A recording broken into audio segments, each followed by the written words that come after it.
Welcome to Linda's TV show. If it is your first time of stopping by or coming across my YouTube channel, you are highly welcome. Please, I beg you for this favor, click on that red button that says subscribe. Beside the red button is a notification bell. Turn the bell on so that anytime I upload a new video, you will be the first person to check it out. I appreciate each and every one of you who always come back to watch my videos. Like you know, I present news on daily basis to you. So after watching the video, you are free to criticize and leave your comment constructively. Share the video. Yeah, you can share it to your family, friends, anybody that you can, so that they themselves will be informed. Now I present to you another interesting or informative video which we are going to watch together. Yeah, I'm going to watch this video together with you. Then we'll come to the comment section. Whatever we knew about this matter before, let us put it on one side of the table and listen with open mind.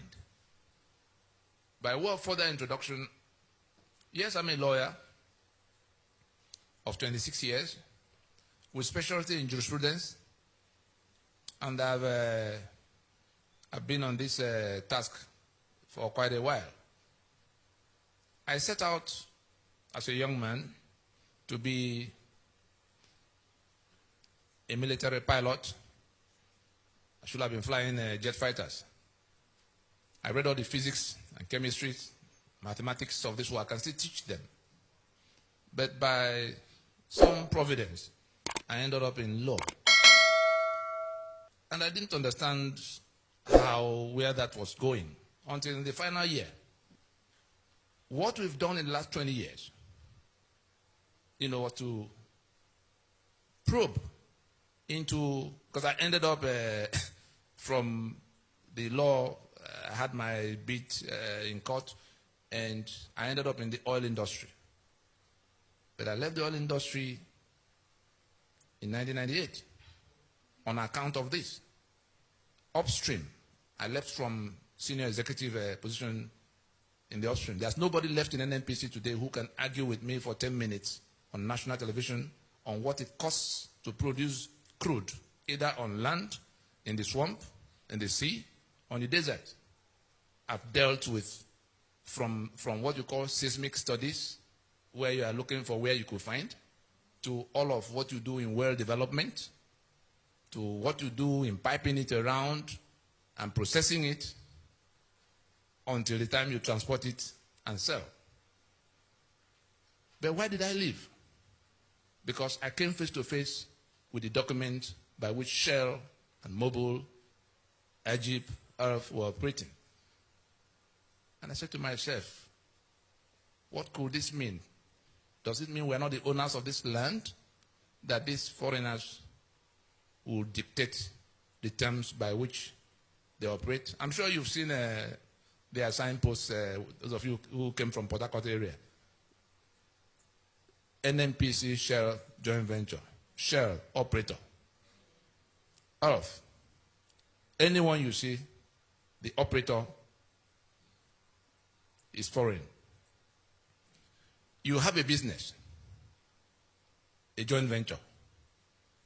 You are not to know what it costs to produce whatever it is that joint venture has to do. It is that foreigner who will write down whatever he writes down, and whatever he declares as profit is what you now share. So I began to ask myself, how did we get to that?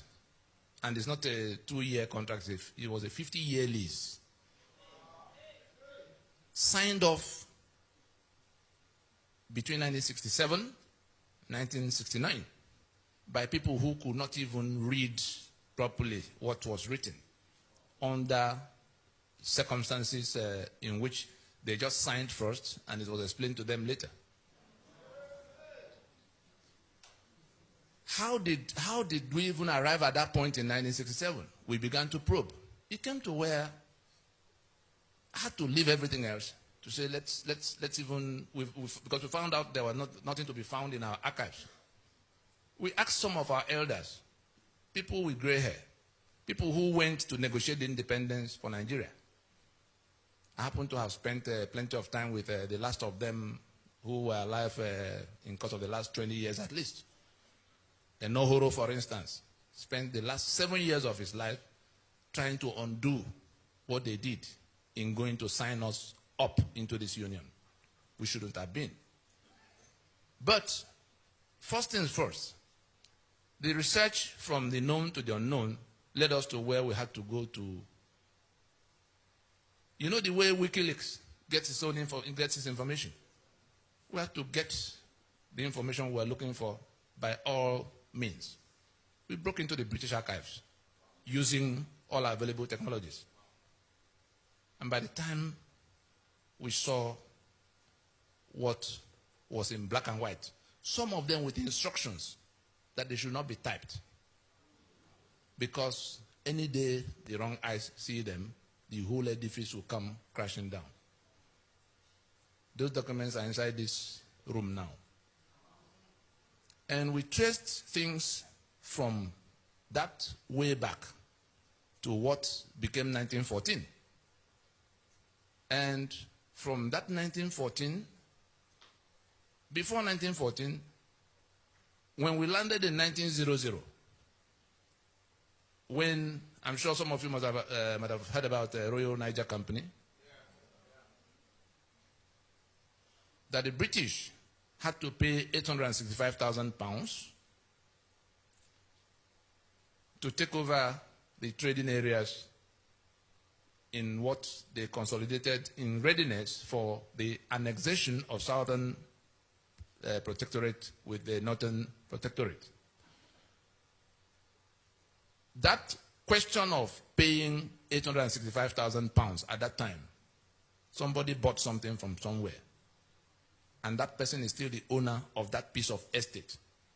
The Nigeria you have, yes, hold it there. The Nigeria you have is a joint venture. You saw Prince Charles the other day, and he came. You saw the sitting arrangements. We've not moved from where we were as at that time they created the union. It was a business venture. It was the trade of the era, to go to wherever you can, beat them down, take whatever you can. So the British, the French, everybody was doing their own everywhere. But what became Nigeria was where the British had come towards this axis, and they managed to make their first landings. I'm sure you know about the Lagos Colonial of 1861, how Kosoko and Dosumo, like that, the oil rivers. They came from the Atlantic waterfront, entered into trade treaties and protection treaties with some of those trading partners in little bits and patches. Those treaties, dating back to the 1840s, 50s, 60s, and all of that, was what the British had in their hands at the time. They were pushing northwards. This is Atlantic. You see Lagos there, you see Port Harcourt here. This is the Atlantic waterfront. This British came. You can see that apart from River Niger, the map is divided into two sides. The British entered from this side, and all the parts in that lower part were already in their hands at the time. On the other side, I'm sure you all remember the jihad, which we still have. You remember that they were foreigners too who invaded, landed in Sokoto, 1804, and conquered the portion in green, the portion in green in your map. They overran them. 1804. The British came in the 1860s. That means they were here 60 years before the British got here. Now, having secured that portion that you see in green, they were pushing downwards. They also wanted to get to the Atlantic waterfront. The British wanted to get to what was left on the east. On the eastern side is Cameroon. On the other, the northeastern side is Chad, then Niger, and then Benin Republic to the left. The French had already taken all of the other places, the British will have pushed all the way to here, if not for that caliphate that was already occupying here and pushing downwards. They met halfway in a fight that happened in the Ilorin-Benue axis. Caliphate coming to the ocean, the British trying to secure the balance of the land. After a short while, it occurred to them, we're on the same mission, oh boy. Two robbery gangs after the same target. Say, why do we fight ourselves? Why don't you bring what you have? I bring what I have. We consolidate it so that we can share the benefit of having it permanently. And that was what became the Amalgamation of 1914. Every document that transpired between them is in our possession, lodged in libraries across the world. Whatever they choose to do is already too late to be able to reverse the actions that have been initiated to salvage ourselves from what they've landed us into. Now, having reached that agreement, I'm sure some of us recall when the Caliphate was talking about dipping their Quran into the Atlantic Ocean. That is, they were telling the British at the time this matter of Nigeria, because it was for them a matter of conquest. That is, they had to conquer. But the British came with something else. They said, well, whenever you guys are done with whatever you came to do, we'll push on until we dip our Quran into the Atlantic Ocean. Anybody here ever heard about that? Wonderful. Now, the document of the amalgamation was one in which, I'm sure, who are the ones from South Africa here? Good.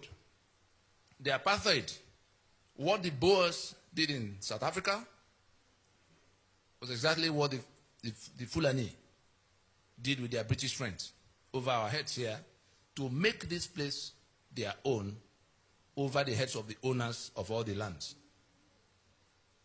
A master-servant relationship. This is an excerpt from a telegram from the Secretary for the Colonies explaining what they were about to do, because they didn't tell anybody in southern Nigeria that they were going to lump us together with the people of the north. The discussion was strictly between them and that caliphate. It was a German newspaper that leaked it for the first time on the 26th of December in 1913. It took almost 15 years of day and night exchanges, meetings, travels to piece together all those parcels of land that came under those treaties. They didn't tell them where it was all going. Everybody thought they were still, the Shekiri thought they were still in their treaty. The Lagos Colony thought they were still in their treaty. Everybody, the British was tiptoeing over their head, merging them. It was in 1906 that they merged the entire southern territories to become the protectorate of southern Nigeria. From that 1906, they then began to merge the systems, two mortally opposed civilizations, because on the other side, Sharia was already in place. They came as jihad. How do you create one political union with a group that owes it a duty of faith to kill the infidel? That duty never changes. No matter how you settle all the other things, the duty will never go away. You are the infidel, you have to be killed. They have a right in that their faith to lie to you. They call it taqiyya. They deceive you into thinking you are in another business until you get killed. And they are also of a feudalist worldview. You know what feudalism is? All men are not born equal. No matter what you do, what you achieve, you are no more than the slave you are to them, even if they have nothing or no education. Between the two, a terrible alchemy that as a slave, you dare not compete with your master for the ownership or control of whatever. The slave does not have a right to anything, no right to property, not even right to life. You know you can do away with your slave. Kill your slave. And that was the civilization that was already in place. And the British knew. But they were also, they too were, what do we call them? They were feudalists too. And one thing led to the other. Eventually, they were able to piece it all together. That I'm now reading from that cablegram. Secretary of State, Secretary for the Colonies, his name was Harcourt, the one after which Port Harcourt was named. He says, in explaining what was about to happen the day before it did come public, that we have released northern Nigeria from the leading strings of the treasury. The promising and well-conducted youth is now on an allowance of his own and is about to effect an alliance with the Southern Lady of Means. I have issued the special license, and Sir Frederick Lugard will perform the ceremony. May the union be fruitful and the couple constant. Secretary for the Colonies, Lord Harcourt, boss of Lord Frederick Lugard, referring to the import and purport of the annexation of the then Protectorate of Southern Nigeria to the Protectorate of Northern Nigeria. So what they reported to you as amalgamation, as if there was some coming together of equals, was actually an annexation. And the purpose, what the British came to do, back to that map, please. Back to the map where what the British came in search of were all on this axis. But the people they met here provided resistance. You know what they call resistance? They fought and fought and fought to make a landing. I'm sure there are Yoruba people here. I'm sure some of you have heard about your song many, many times. If I begin it, will you be able to join me to end it? It begins, Eyo, Eyo, Eyo, Eyo, Eyo, Bantawa. The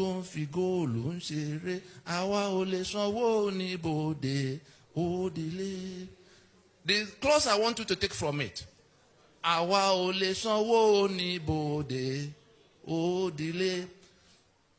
Your great-grandfathers fought the British for years and years, preventing them from landing.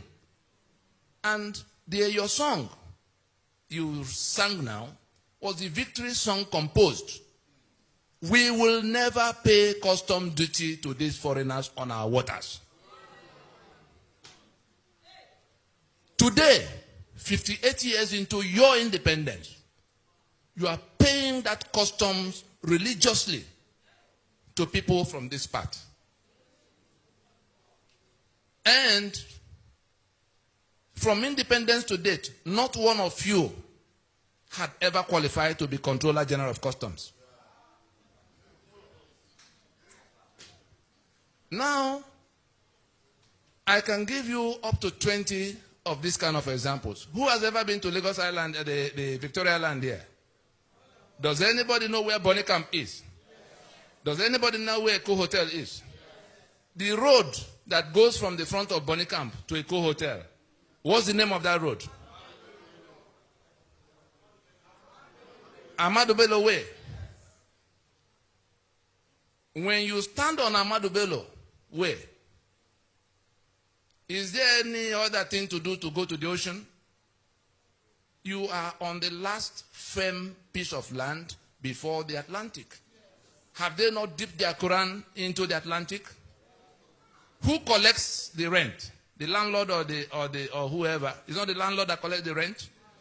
They take away over 2 trillion from these port operations every year. I won't call it misfortune.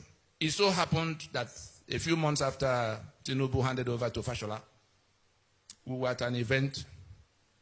He sat next to me. He was to speak before me. He finished, and I took over the microphone. And I asked him, say, Governor Emeritus, in the 8 years you were governor here, what was the maximum sum you got from federal allocation? He was quick to remember. There was 73 billion naira. I had documents with me in that event showing that in all those 8 years, Nigeria did not take away anything less than 1.6 trillion as from port operation alone. 10% of 1.6 trillion is 160 billion. 5% therefore, 80 billion. Lagos getting 73 billion in the maximum meant that Lagos in those 8 years did not get even 5% of what Nigeria was taken away from their place. The event collapsed. It was a blue roof in Ikeja here. The event collapsed when, amidst all that noise, because I had come to tell them what we were doing, that if we do not act together to recover this land, you are not only going to remain the slaves you have been since that time, they will kill you and take your land and become the new owners to eliminate future claims. At the time these things were happening, we had also, in this project, we had also gone around the country whispering at that time to the other people who were in the same danger. Nobody will listen. Back to how we've arrived at 1914. Therefore, Nigeria was, as at that time, intended to be a marriage between the northern and the southern lady of means. I'm sure you hear about oil industry, Igbo, blah, blah, blah. Who has been to Owerri here before? Does anybody know where they call Shell Camp in Owerri? Is there anybody here who has ever heard about Shell Camp in Owerri? There's a place called Shell Camp. I'm sure you do not know that Shell was headquartered in that place for 42 years, going to Port Harcourt in 1960. And it's not a small facility. You know the Modotel Hotel that has become Rockview? That's the gate area.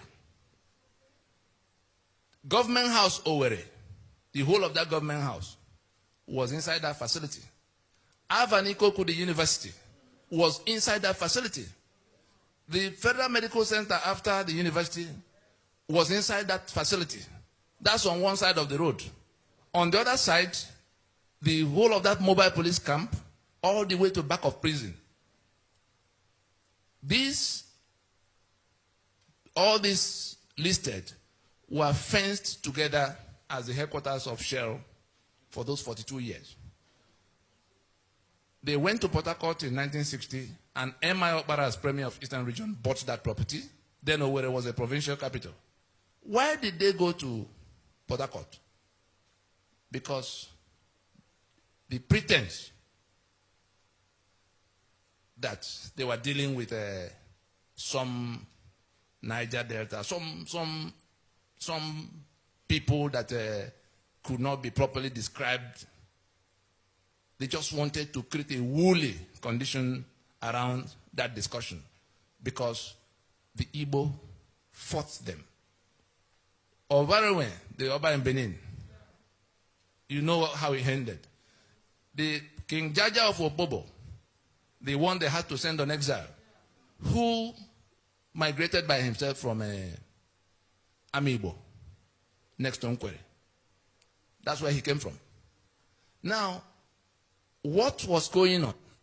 I'm sure you know Rumo Mashi and Rumo this and that and that. That was when, and why did they do that? They had sold your oil for 50 years before they declared Oloibiri. All the story you hear about Oloibiri, false. This oil was used in the First World War in the Second World War. Undeclared. It was property of the, Nigeria was their colony, was their property. So you couldn't go quarreling with them for whatever they did. But in pretending that it was not so, clearing out the history books, I've had the misfortune of meeting with governors from the place and senators who did not know that this was the case. They believed the Oloibiri with all their heart until I confronted them with the documents in our possession. And they went cold, ashamed, because they were gray-haired men who were supposed to be telling their grandchildren. They did not know. And this pretense, you remember Willings Commission, 1957-58? Willings Commission did not deal with only the Niger Delta. It was minorities. I'm going to bring out 3 things from there so that we can move on to how we landed on the constitution we have on the table now and what we could do to wriggle out of it, except we want to submit to be killed, because that's what is coming our way. If we don't do something to stop them, what they are doing right now is what ISIS set out to do with Syria and Iraq. ISIS operated from the flanks. They are operating from the government house of Nigeria. When you hear Danjuma come out to shout that is ethnic cleansing, you think Danjuma was joking? Ethnic cleansing means so that there will be no future claim. They wipe you out, resettle their own people there. If you come in 2 years or 3 years, you won't believe anybody else was there before. Go and find out what has happened in Southern Kaduna. Not only do they dislocate and dislodge, eliminate and dislodge whole communities, they bring their own people from Mali. You remember when El Rufai talked about going to settle those who are killing his own people in 14 different countries? So, as you find these tiles on the ground here, these tiles you see, that's how they have mapped out Nigeria to the Atlantic waterfront. And they're taking it in. They are done with the green part, you see. They are in this purple belt, the one you call the middle belt. And the mission is to do away with them. Some of them have been renamed Emirates already. Is that not the case? Now, so that we can keep the trajectory, the next thing you find on that, when independence, was coming, and the independence didn't fall from the sky, the independence was where people from that southern part began to resist them, to say, look, you can't continue to govern us here. All of those who fought them. Can you remember anybody from the north who was part of the fight? Enohoro, Moku Gokoye, Awolowo, Osita Aguna, name them. They were all from the south. And these guys now, the British now decided to, independence, yes, you will get. But your situation will be worse than it was when we were here. And what they packaged as independence in 1960 was a bogus thing. Go back to the first map.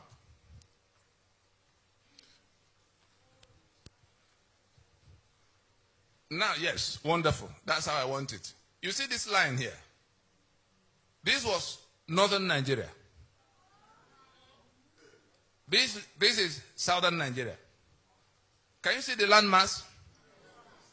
When independence was coming, they conducted a census. The whole of this place had 17% of Nigeria's population. 17%.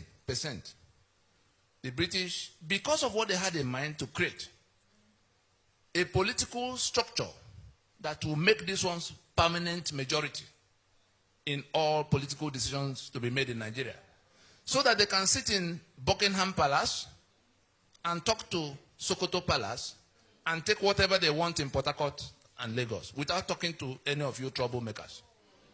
That's the whole purpose. And they've had it for 100 years plus. And we're still here swearing to defend and uphold the constitution they imposed that make us slave. When did Izigboro arise? Was it not 6 years down the road that they declared Niger Delta Republic from the same disputations that have now brought about Ment and the Avenger? Was it any different? They didn't keep that. The other part, who is from the Middle Belt here? The killings that are going on in the place.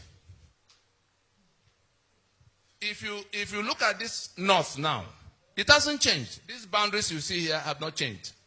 That north that begins from here, this is about Gakem area, to Meduguri and Sokoto there. The portion in green, these 12 states that passed Sharia the other day officially. The balance, the one in purple, was where Ahmadu Bello wanted Sharia for the northern region. Hello, my wonderful people. As we have finished watching this interesting video, please, I want to see your comment, your contribution, your opinion in the comment section. Like I said earlier, let us do it constructively. Tell me what you think about this video that you have just watched, and also about the platform. If you haven't subscribed, what are you waiting for? Please remember to subscribe, put on your notification bell, share this video, and remain blessed.